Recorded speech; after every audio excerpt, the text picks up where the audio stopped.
Assalamualaikum warahmatullahi wabarakatuh. Sore hari ini kita akan pelajari mengenai distribusi frekuensi.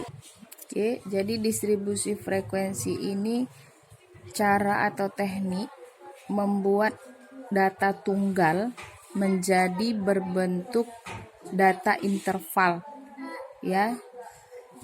Lalu kita masukkan atau kita susun ke dalam suatu tabel yang dinamakan dengan tabel distribusi frekuensi. Nah, berikut ini contoh data tunggal. Oke, jadi ini disebut dengan data tunggal. Ya, karena angkanya tunggal, pasti jelas dan hanya satu. Kayak ini 48 ya, 50. Lalu bagaimana cara menyusun tabel distribusi frekuensi kalau datanya seperti ini? Jadi kalau udah disusun dengan tabel distribusi frekuensi nanti lebih hemat dan bentuknya lebih bagus dan lebih mudah untuk dianalisis. Langkah-langkah untuk menyusun tabel distribusi frekuensinya adalah pertama-tama kita tentukan dulu range-nya. Ya, tentukan dulu range. Range ini rumusnya data yang tertinggi atau nilai tertinggi dikurangi dengan nilai terendah. Jadi dari data ini kita lihat yang tertinggi itu 67, sedangkan yang terendah itu adalah 42. Oke, nah ini kalau kita kurangkan hasilnya adalah 25. Kemudian setelah range kita mencari banyak kelasnya. Banyak kelas itu dengan rumus 1 tambah 3,3 dikali dengan logaritma N. N ini banyaknya datanya. Jadi datanya ini ada 21 orang karyawan ya. Jadi ini nilai motivasi dari 21 orang karyawan. Sehingga 1,3 tambah 3,3 log 21 sama dengan 1 tambah 3,3 logaritma 21 itu diperoleh 3,3. Maaf, maksud saya logaritma 21 1,3. Oke, dikali dengan 3,3 sehingga diperoleh 4,3.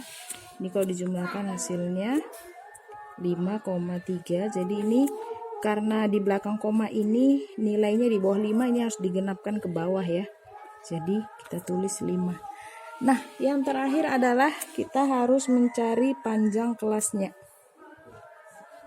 Panjang kelasnya ini dengan rumus ya, range-nya dibagi dengan banyak kelas.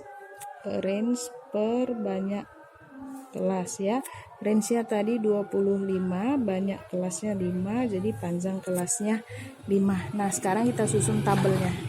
Nah, nilai motivasi ini kita mulai dari nilai yang terendah yaitu 42. Kita tuliskan di sini sampai sampai berapa itu ditentukan oleh panjang kelas tadi 5. Jadi ini batas bawah dengan nanti batas atasnya di sini harus berjarak 5. Jadi 42 sampai 47. Oke. Itu juga harus disesuaikan dengan ini banyak kelas. Banyak kelasnya ini aturannya sudah ada di sini tadi. Nih, banyak kelasnya harus 5. Ya. Oke, jadi 42 sampai 47. Berarti berikutnya 48 sampai 53, lalu 54 sampai 59, lalu 60 sampai 65, lalu sini 66 sampai 71. Jadi yang paling bawah ini harus sudah mencakup nilai tertinggi. Nilai tertinggi kan 67. Jadi dia sudah ada di dalam sini. Oke, sekarang kita hitung frekuensinya. Dari 42 sampai 47 ada berapa datanya? 42 sampai 47. Itu ada 1, 2, 3, 4, 5, 6 dan 7.